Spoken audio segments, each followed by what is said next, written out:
Welcome to the end of June gardening tour.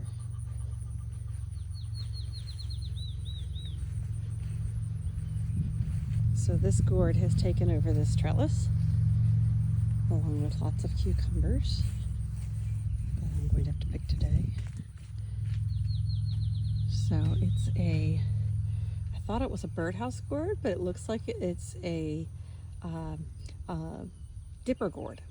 So I planted dipper gourd last year and I only got one off of it, and I got frustrated because it broke, and then I tossed it. So this year I already have this really strong looking dipper gourd, and I'm very excited to have, they're all over the place. I got little ones, I got big ones, medium-sized ones. This cucumber is doing really well. This is a Suyo long cucumber, and you can see why it's called that, because these cucumbers are very long. I've got pickling cucumber over here.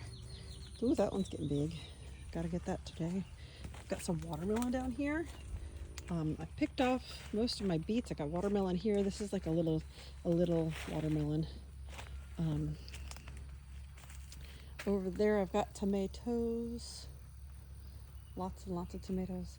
Here is a spaghetti squash.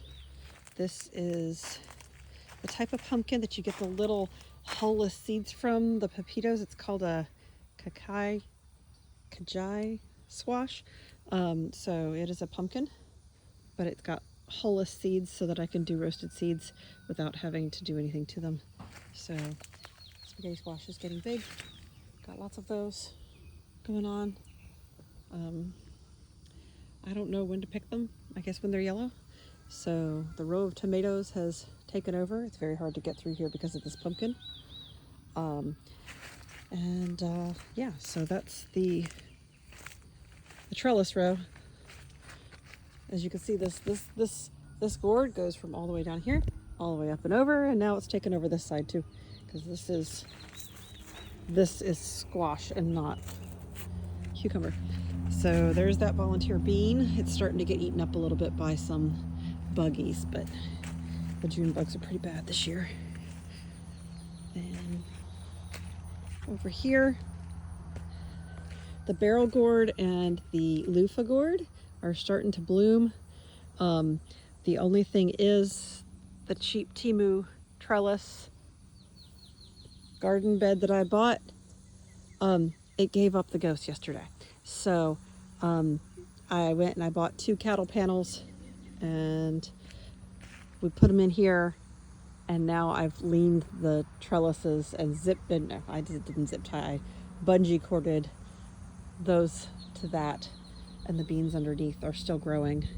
And I had put this ladder here to hold this trellis because it was laid all the way back off of my peppers. So I've got these beautiful peppers growing. These are the yellow monster peppers. And I've got some California Wonders in here. And this little pepper, it's called Pippin's golden something or another. But it starts out purple and then it turns yellow. So I've got lots and lots of peppers. My hot peppers aren't really doing much yet, but that's pretty normal for hot peppers. I've got a couple, but not many. This is a melon. There's the eggplant. Some more tomatoes, some parsley, oregano. I got to put some more bush beans in here because my bush beans are just about done. I've got some more watermelons in here. This was where the potatoes were. And I planted watermelons after the potatoes went. So these zucchini have just about had it, but I'm getting a few here and there. I've got some Swiss chard kind of planted all over the place. There's also some peppers over here. Those were just extra peppers that I just stuck in there, and then they kind of got stunted by the potatoes. But these beans had their first couple of flushes, and now they're kind of starting to bloom again. We'll see if I get anything else off of them. These tomatoes are finally starting to get some little blooms and tomatoes on them. They grew these giant plants. It's a jungle, but I haven't seen many tomatoes on them yet, so we'll see what we get. So these tomatoes are mostly determinate Romas, and all of their crop comes on at once. That's what it means to be a determinate tomato. And I'm getting ready to have tomatoes coming out of my ears, and it's wonderful. This is a yellow cherry tomato. We've got some yellow zucchini here. And there's some yellow zucchini in here, and there's some green zucchini in here. There's some striped. I love this striped zucchini. It's very pretty. I pulled a bunch of weeds here, and now they've kind of taken the place. That's okay. Brooke, don't eat the zinnias. Why are you eating my zinnias? Stop it. I love zinnias. I don't get it.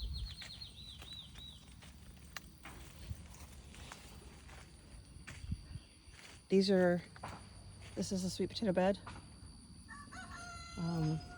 I've got some more sweet potatoes to put in. I'm going to pull those and put them in tonight, right before bedtime, so that they can get watered overnight, because I've got my sprinklers set up to water overnight, because Brooke likes to tear down the sprinklers. Oh, look, I've got some little cherry tomatoes that are almost ready. So I've got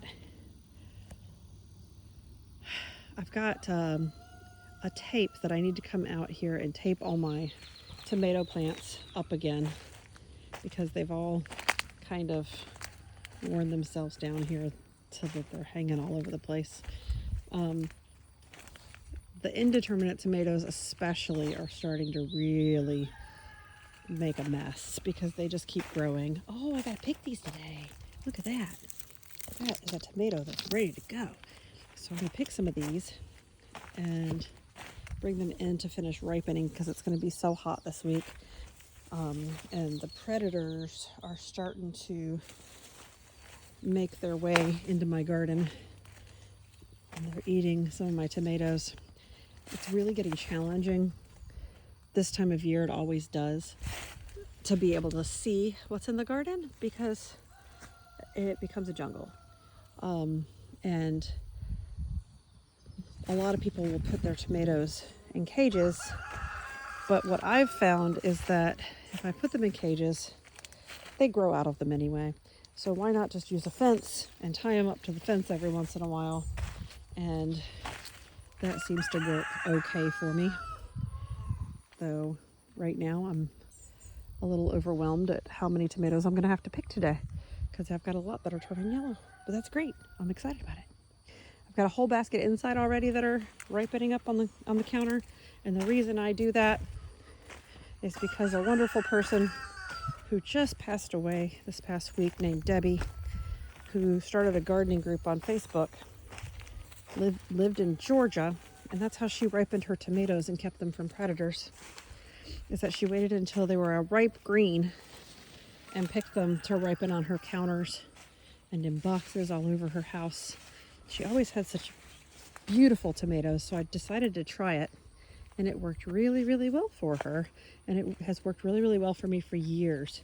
The basil's doing well. Look at that basil. And I finally have some okra coming up. Look at that. I have some onions I have to plant. Over there, I think that's cantaloupe. I've kind of lost track of what I've been planting. That's a big old radish. I wonder if it has a bulb on it, or if it's just a piece of... Look at that. It's just a straight little radish. I'll give that to the pigs later. So it's about time to harvest my oregano again. I have a quart of oregano down in the barn. When I did these trellises yesterday, I picked up these light stakes and I put them over here, and one of them has fallen over. That's okay though. Let's see, the flowers I weeded out last week a little bit so that I could actually see things, and they're doing well. I've got a sunflower blooming. Oh, hi little bee. Look at you. There's a little honeybee on this one.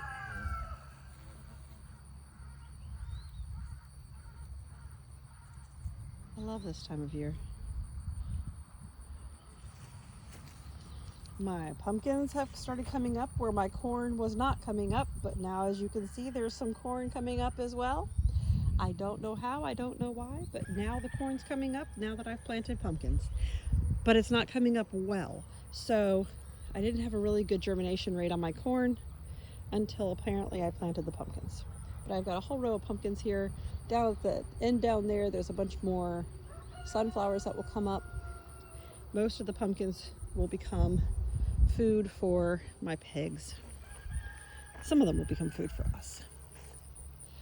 This row here, I had tilled up in front of my berries. I've got blackberries over here, thornless blackberries. I have a raspberry bush right here that's kind of overgrown with weeds right now, and mint.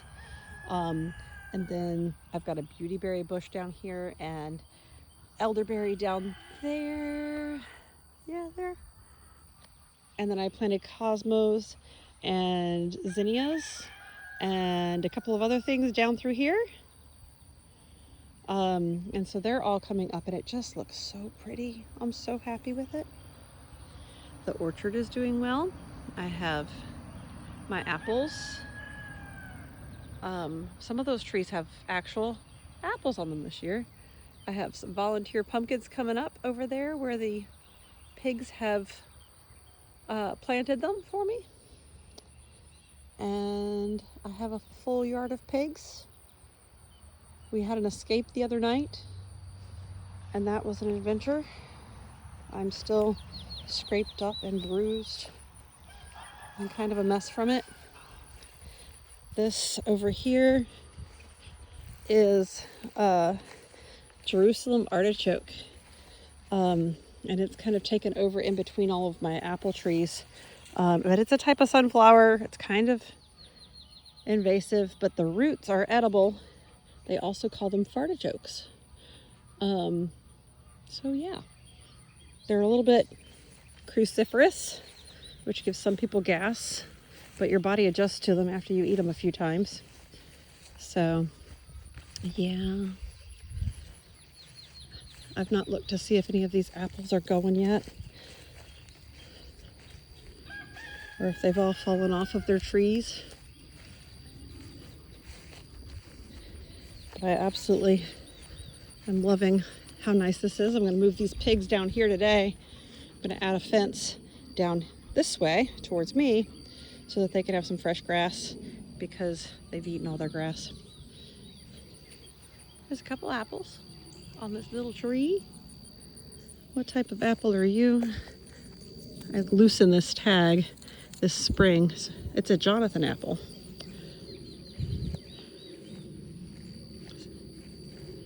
But yeah, it's going. Things are growing. What do you think, Brooke? What do you think, Brooke? It's a very nice day on the farm.